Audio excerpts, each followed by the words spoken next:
సంపాదించిన, ఉమ్, ఎంత డబ్బున్నా మంచిగా వచ్చినాయి ఆ! అడగండి. అస్సలు సంతోషంగా ఉండరు.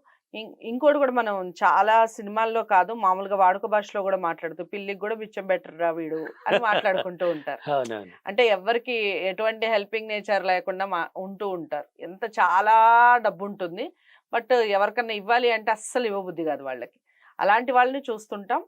ఇలాంటి వాళ్ళని చూస్తుంటాం. ఎప్పుడు నిరాశ, ఎప్పుడు మొఖంలో అన్‌హ్యాపీనెస్. పోనీ డబ్బు డబ్బు లేదా అంటే బోలెడు అంతస్తు, బోలెడు సంపాదన ఉంటుంది. అసలు నిజమైన ఆనందం ఎలా ఉంటుంది? నిజమైన సంతోషం ఎలా ఉంటుంది? ఉండాలి అంటే ఏం చేయాలి? మంచి అండి. ఏమంటే ఉన్నవాళ్ళు అందరూ కాదు ఇలా. హ్మ్. కొంతమంది మాత్రమే. మీరు హ్మ్. చెప్పిన దాంట్లో కొంతమందికి వర్తిస్తది ఇది. హ్మ్. కొంతమంది హ్యాపీగా ఉన్నారండి. డబ్బును పెట్టుకొని ఎలా అంటే వాళ్ళ ఇప్పుడు ఈ నిరాశ ఉండే వాళ్ళ గురించే చెప్దాం. డబ్బుంది వాళ్ళ దగ్గర. హ్మ్. కానీ ఖర్చు పెట్టే విధానం తెలీదు వాళ్ళకి. హ్మ్. ఏం తెలీదా? ఖర్చు పెట్టే విధానం తెలీదండి. నేను ఎంత డబ్బునైనా హ్యాండిల్ చేయగలను. నాలో ఉంది ఆ టాలెంట్. 10,00,00,000 రూపాయలు ఈ సెకండ్‌లో ఖర్చు పెట్టమంటే పెట్టే వ్యక్తి ఎవరంటే ఈ విశ్వమణి బాబు.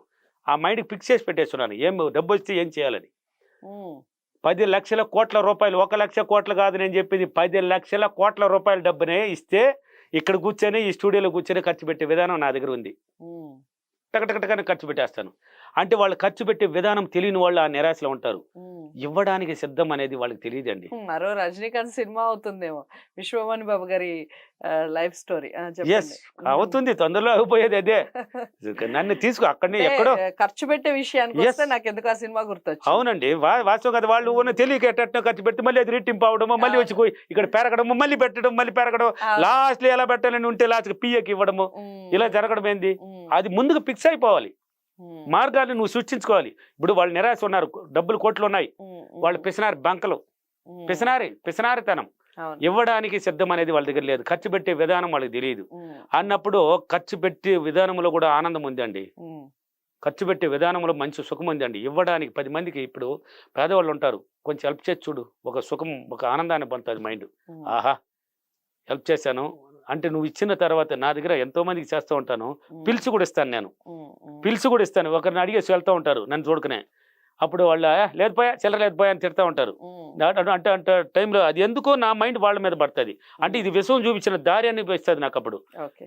పెదాయన రాట అంటాను. పిలుస్తాను నేనప్పుడే. పిలిచి హ్మ్. రాట. హ్మ్. అది గమ్మునొస్తాడు. ఎట్టెత్తి వందలేస్తాను నేను. 100, 200, 500 అట్టేస్తాను. మొక్కేసిపోతా ఉంటారు. అక్కడ ఒక ఎనర్జీ వస్తది నాకు. ఆనందం. అంటే నేను ఇవ్వగలిగిన శక్తికి ఎదిగున్నానన్న ఒక సంతోషం ఫీలింగ్ నాలో ఉందా? యెస్. యెస్. నాలో వచ్చింది కదా! నేను ఇవ్వడానికి కూడా సిద్ధంగా ఉన్నాను. నాకు వస్తా ఉంది నాకివ్వడానికి. హ్మ్. అతను ఖర్చు పెట్టే విధానం తెలియలేనప్పుడు సంతోషం అక్కడ ఉండదండి. హ్మ్. అసలు నువ్వు ఎంతనో డబ్బొచ్చి అక్కడ ఉన్నా గాని అక్కడ సంతోషం అనేది అసలు కనిపించదు. హ్మ్. ఇవ్వడానికి సిద్ధము, ఖర్చు పెట్టే విధానం తెలుసుకున్నప్పుడు అక్కడ సంతోషానికి, ఆనందం దారి తీస్తది అక్కడ. ఇప్పుడు యెస్. భార్యకి రూ. 10 ఖర్చు పెట్టే భార్య అడిగినా కూడా ఇవ్వడు. హ్మ్. పిల్లలు అడిగినా ఇవ్వడు. డబ్బేముందండి. కోట్లుంది. అవును. ఎందుకో? రూ. 1,00,000 అమ్మా! రూ. 1,00,000 ఎందుకు రూ. 1,00,000 అమ్మో! ఇంకిస్తే అమ్మో! నేను కష్టపడి కూడబెట్టుంటే రూ. 1,00,000 కావాలి నీకు. ఆ! దానికి 30 లెక్క చెప్పాలి ఆ మహారాణి ఈయనకి. హ్మ్. ఇంకెక్కడ ఉంటది ఆడ సంతోషమా? అదే ఆమె అడిగింది రూ. 1,00,000 ఎందుకు లక్ష్మి రూ. 1,00,000 అని హ్మ్. క్వెషన్ అనేది పుడతది మామూలుగా ఎవరికైనా. అవును. రూ. 1,00,000 దీనికా? 1,00,000 చాలు ఇందా తీసుకో 2,00,000 తీసుకో ఖర్చు పెట్టుకో పో. ఏమో ఉంది కదా ఆడ కోర్ట్‌లో ఇయ్యమ్మా. అప్పుడు ఆనందపడతది ఆమె. ఒక చిరునవ్వుతో చూస్తది నిన్ను. నీకు కూడా ఒక చిరునవ్వు ప్రేమ. ఆ చిరునవ్వు ఎక్కడి నుంచి వస్తది? ఆ చిరునవ్వు ప్రేమతో వస్తది. హ్మ్. అప్పుడు ఆ ప్రేమ ద్వారా నీకు కూడా ఒక చిరునవ్వు వస్తది. హ్మ్. సంతోషం హ్మ్. ఏర్పడిపోతది ఆడ.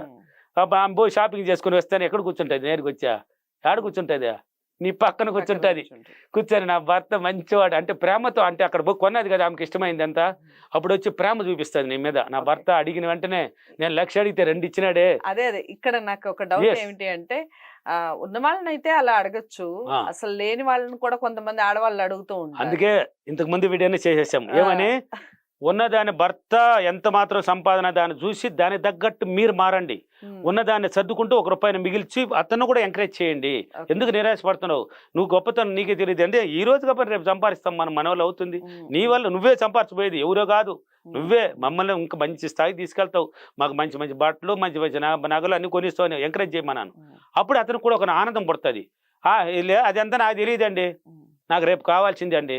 నేను గోల్డ్ కొనాల్సిందే. నాకు డబ్బు కావాలి. ఓకే. అని నువ్వు చెప్పే కొద్దీ ఇంకా నిరాశ పడిపోయి దుఃఖంలో పడిపోతాడు. ఓకే. నా దగ్గర లేదే. నేను ఎక్కడి నుంచి తీసుకొచ్చి ఇయ్యాలి? లేదంటున్నది. ఇంక ఇవ్వకపోతే ఏడ ఎళ్తదో, లేకపోతే ఏడ అలగతాదో, ఏడ చిరాకులొస్తదని ఆ దుఃఖాన్ని పుట్టిచ్చేసినావు కదా. ఉమ్. ఇది లేని స్థానంలో Okay. ఉన్నవాడు ఇచ్చేదానికి ఏం గాడు. కోట్లు ఉన్నది కదా, ₹1,00,000 కదా అడిగింది మహాతల్లి. ఉమ్. ఏం 2 లక్షలు ఇయ్యమే. ఇవ్వరు కొంతమంది. అందుకే కదా అక్కడ సంతోషం కనపడదు అనేది. ఉమ్. సంతోషం ఉండదు. ఎందుకో ₹1,00,000 ఎందుకమ్మా నీకో? ఆహా అంత ఇస్తే నువ్వు ఖర్చు పెట్టేసి వచ్చి నేను కష్టపడి సంపాదించాడు పెడితే నువ్వే సింపుల్ ఖర్చు పెడతావు అన్నప్పుడు ఆమె కూడా చిరాకు చూపిస్తుంది. ఇటువంటి వాడికి భర్తకు వచ్చినాడు మనకి, ఇటువంటి వాడికి భార్యకి వచ్చినాం మనం, ఆమె కూడా కోపం వచ్చేస్తుంది ఆడ. ఇక నీకు సంతోషం ఆడ పుడుతుంది ఆడ? పుట్టదు కదా. ఆమె 1,00,000 అడిగినప్పుడు కనీసం 1,00,000 దాటి ఒకరు ఇచ్చినావంటే ఆమెకి చిరునవ్వు వస్తుంది ప్రేమతో. ఆ నవ్వు నీకు రిటర్న్. ఆమెను నవ్విచ్చింది ఎవరు కాదు, నువ్వే. ఆమె 1,00,000 అడిగితే నువ్వు 1,10,000 ఇచ్చినా కానీ ఆమెకు నవ్వు వచ్చేస్తుంది. లేక 1,00,000 ఇచ్చినా కానీ నవ్వు వస్తుంది. నా భర్త అడిగిన వెంటనే 1,00,000 ఇచ్చినాడని పోయి షాపింగ్ చేసుకుని వచ్చి నీ పక్కన కూర్చొని ఆనందంగా చెయ్యి అటు పక్కన పెడతాది, అటు పైన వేస్తుంది నీ పైన. ఇంకొండాలనా అలివి లేని సంతోషం వస్తుంది అక్కడ. ఏం కావాలండి ఇంకా అంతకు మించిన సుఖమేముంది. సో చాలా బాగా చెప్పారు. ఈ Yes. డబ్బులు ఇవ్వటం గురించి తీసుకోవడం ఇవ్వాలండి, గురించి. ఇవ్వాలి. ఉన్నవాడు ఇచ్చే తీరాలండి.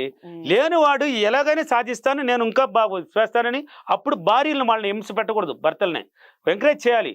ఈ రోజు ఏమండి లేదు లక్ష్మి నేను అన్ని కొరియలేకపోతున్నాను నీకు అన్నప్పుడు ఏమండి. ఇప్పుడు ఒక చమత్కార ప్రశ్న అనుకోండి, లేకపోతే మామూలుగా ఓకే. అనుకోండి. విశ్వమణి బాబు గారు ఎంతమందికి డబ్బు ఇచ్చారు? ఎట్లా అడిగితే ఇవ్వాలి కదా. బోలెడు మందికి అండి, ఓకే. లెక్కలేదండి. ఉత్సవాలని వస్తారు నాకు అయ్యి రేంజ్లు ఇస్తున్నానండి నేను. నాకు విశ్వం నాకు చూపించిన దారి అది అండి. ఇవ్వడానికి ఎవడైతే ఇవ్వడానికి సిద్ధంగా ఉంటాడో వాడికి విశ్వం దారి చూపిస్తుందండి. ఇది మాత్రం 100% నిజం. రాసి పెట్టుకోండి ఎక్కడైనా కానీ. ఇవ్వడానికి అంటే నన్ను తీసుకొచ్చింది ఊరికే కాదు. ఒక పల్లెటూరులో పుట్టిన వాడిని తీసుకొచ్చి ప్రపంచవ్యాప్తంగా వెలిగిస్తున్నది ఊరికే కాదు. విశ్వమణి బాబుకి ఆ టాలెంట్ ఉంది. విశ్వమణి బాబుకి ఇస్తే 10 మందికి హెల్ప్ చేస్తాడు, 10 మందిని కాపాడుతాడు. వీడికి ఎంతైనా ఇవ్వచ్చు, వీడు ఎంతైనా హెల్ప్ చేస్తాడు అనేది తెలిసిపోయింది. నేను ఇప్పుడు నిన్న వరకే అడగండి, నిన్న వస్తా ఉన్నాను కదా. కనీసం ఎంతమందికి ఇచ్చానంటే లెక్క ఉండదండి. నేను పిలిచి కూడా ఇస్తానండి, అంటే ఇక్కడ ఇచ్చేదంతా బిచ్చగాళ్ళే కనిపిస్తారు ఎక్కువ. వాళ్ళకి ఇస్తాను, వాళ్ళకి ఒక రేంజ్ లోనే పోవాలి. మళ్ళీ మొత్తం బిచ్చగాళ్ళకి ఇచ్చేకూడదు. క్వశ్చన్ అడగడానికి వెనక ఒక అర్థం ఉంది. ఏమిటి అంటే ఇప్పుడు మామూలుగా చాలా మంది చారిటీస్ కి డొనేట్ చేస్తూ ఉంటారు డబ్బుని, కొంతమంది ఊరికే ఇస్తూ ఉంటారు. అలా ఫేమ్ కోసం ఇస్తూ ఉంటారు, అంటే పేరు రావటానికి, పేరు చెప్పుకోవడానికి కొంత డబ్బుని ఇస్తూ ఉంటారు. అవును కొంతమంది అది కొంతమంది ఇస్తూ ఉంటారు. సహాయానికి ఇచ్చేవాళ్ళు ఉంటారు కొంతమంది, అది హెల్ప్ చేయాలని. సో మనం ఎంతగానో ప్రేమించే డబ్బు ఎవరి దగ్గర ఎక్కువ నిలబడుతుంది అంటారు? ఎవడైతే ప్రేమతో పంచే విధానం నేర్చుకొని ప్రేమతో ఆమెను పంపిస్తారో వాడి దగ్గరికి ఎక్కువ కోట్లు చేరిపోతుందండి. ఆమెను ప్రేమతో పంపించాలి, ఖర్చు పెట్టాలి, ఆమె ఇవ్వాలి. ఆమె లక్ష్మీదేవి సంచలనం. ఒక దగ్గర ఉంటే ఆమె ఇష్టపడదు. ఒక దగ్గర మకాం వేసినావు అనుకో ఎన్నాళ్ళు వేసి పెడతావా? ఇప్పుడు ఒక 10 కోట్లు ఉండేదాన్ని బేరులు వేసిలాక ఎన్నాళ్ళు చేసి పెడతావా? నీకని ఒక కష్టాన్ని పుట్టిస్తుంది. ఆ రోజు తెరస్తావా లాకరా? తెరస్తావా లేదా? పెద్ద కష్టాన్ని పుట్టించినప్పుడు కోట్లు ఖర్చు పెట్టినప్పుడు దూసుకొని పోతుంది, మళ్ళీ రాదు నీ దగ్గరికి. గోయిందా అవుట్. ప్రేమతో పంచి చూడు అమ్మా, హ్యాపీ. అదే చెప్పాను డబ్బును ప్రేమించే విధానాన్ని. ఒక ముద్దు పెట్టి అమ్మా హ్యాపీగా వెళ్ళి సంతోషంగా వచ్చేయమ్మా నా దగ్గరికి అని ఒక ముద్దు పెట్టి ప్రేమతో పంపించుడు. ఆహా వీడిరా సూపరా, వీడి దగ్గరికి రావాల్సిందే. మళ్ళీ గౌరవించే విధానం ఎన్నో వీడియోలో కూడా చెప్పాను. ఆమెకని ఒక స్థలాన్ని ఇవ్వండి, ఇంట్లో కూడా హ్యాండ్ బ్యాగ్లో దగ్గరించుకొచ్చేది, పోయేది ఖర్చు పెట్టుకొచ్చేది, మిగిలిన డబ్బు హ్యాండ్ బ్యాగ్లో ఎత్తుకొచ్చాడు భార్య సోఫా మీద. మళ్ళీ రేపో ఎల్లుండో గుర్తొచ్చేది, డబ్బు ఏదైనా వచ్చిన మరి హ్యాండ్ బ్యాగ్లో ఉండాలి నా 1000 రూపాయలు. చూడా గౌరవం లేని చోట ఆమె ఉండదండి అక్కడ. అందుకే ఆమెకి నువ్వు మాత్రం సందాలు తిరుక్కొని వచ్చిందే డబ్బులు పెట్టకూడదు, పెట్టుకోవాలి. పెట్టుకునేసి మళ్ళీ ఇంటికి వస్తావు కదా, మళ్ళీ అదే హ్యాండ్ బ్యాగ్లు ఎందుకు పెడతావు? ఆమె కానీ నీకు మాత్రం వచ్చి నువ్వు షాపింగ్ చేసుకున్నావు, సినిమాకి పోయినావు, లేక బంధువుల ఇంటికి ఫంక్షన్ పోయి వచ్చిందే స్నానం చేసుకుని ఒక మంచి నైట్ వేసుకోవడమో లేక డ్రెస్ చేంజ్ చేసుకుని వేసుకొని బెడ్రూమ్లోకి వెళ్తున్నాను. మీరు పడుకోవడానికి వెళ్తున్నారు లేదా? ఆమెను ఎక్కడ పెట్టావు? ఎక్కడ పెట్టారండి? తీసుకొచ్చా హ్యాండ్ బ్యాగ్లో ఒకటి క్యార్లు వేసుకుని అటు భార్య చేతిలో వెళ్ళినావు. 3 రోజుల తర్వాత గుర్తు వస్తే మళ్ళీ తీసుకుంటున్నావు దాన్ని. ఎక్కడ ఉంటుంది ఆమె? ఉండదు. ప్రేమించే డబ్బు ఎవరి దగ్గరికి అయితే చేరుతుందంటే ఇవ్వడానికి ఖర్చు పెట్టే విధానంలో సులభంగా, సంతోషంగా, ఆనందంగా ప్రేమతో ఖర్చు పెట్టాలి. ఇప్పుడు నేను ప్రతిరోజు వాడే వర్డ్స్ ఒకటి ఇస్తాను, ఒక బెస్ట్ వర్డ్స్ చెప్పండి. నేను ప్రతిరోజు చాలా సంతోషంగా, చాలా ఆనందంగా, చాలా ఆరోగ్యంగా ప్రేమతో డబ్బును ఖర్చు పెట్టినందుకు డబ్బులకి, విశ్వానికి చాలా చాలా కృతజ్ఞతలు అని చెప్తూనే ఉంటాను. నేను ప్రతిరోజు అలాగనే పెడుతున్నాను. ప్రేమతో, సంతోషంగా, ఆనందంగా, ఆరోగ్యంతో పెడతా ఉన్నాను. అలాగనే ఉంటాను. నన్ను అందరూ వీడియోలో చూసి సార్ వీడియోలో ఒక టైపు ఉంటారు, నేర్లు చూస్తే స్లిమ్గా ఉన్నారు, ఏం సార్ మీది, మీరు వీడియోలు బాగా లావు కనిపిస్తారు, ఏదో ఒక టైప్ అనేసి అంటారు. నేను చెప్తున్న విధానాలు ఇదే కదా. డబ్బు ప్రేమతో పంపించినప్పుడు తిరుక్కొని నీకు 1000 రెట్లు పెరిగి నీ దగ్గరికి వచ్చి చేరిపోతుంది. నువ్వు గౌరవించే విధానం తెలిసిపోయింది, ప్రేమతో పెంచాలి. అందుకే నిరాశ, డబ్బు ఉన్నా కానీ నిరాశ ఉంటుంది వాడి దగ్గర. ఖర్చు పెట్టే విధానం తెలియనప్పుడు వాడు నిరాశలోనే ఉంటాడు, వాడికి సంతోషం అనేది రాదు. ఇంకా చుట్టూ వాతావరణం కూడా దుఃఖంలోనే కదా ఉంటుంది. భార్య సంతోషం లేదు, పిల్లలు అడిగి నీకు పోయేది లేదు, వాళ్ళ దగ్గర నుంచి రిటర్న్ రాబోయేది. నువ్వు ఇవ్వడానికి నువ్వు ఏమి ఇస్తావు అది తిరిగి నీ దగ్గరికి వస్తుందండి. ఓకే.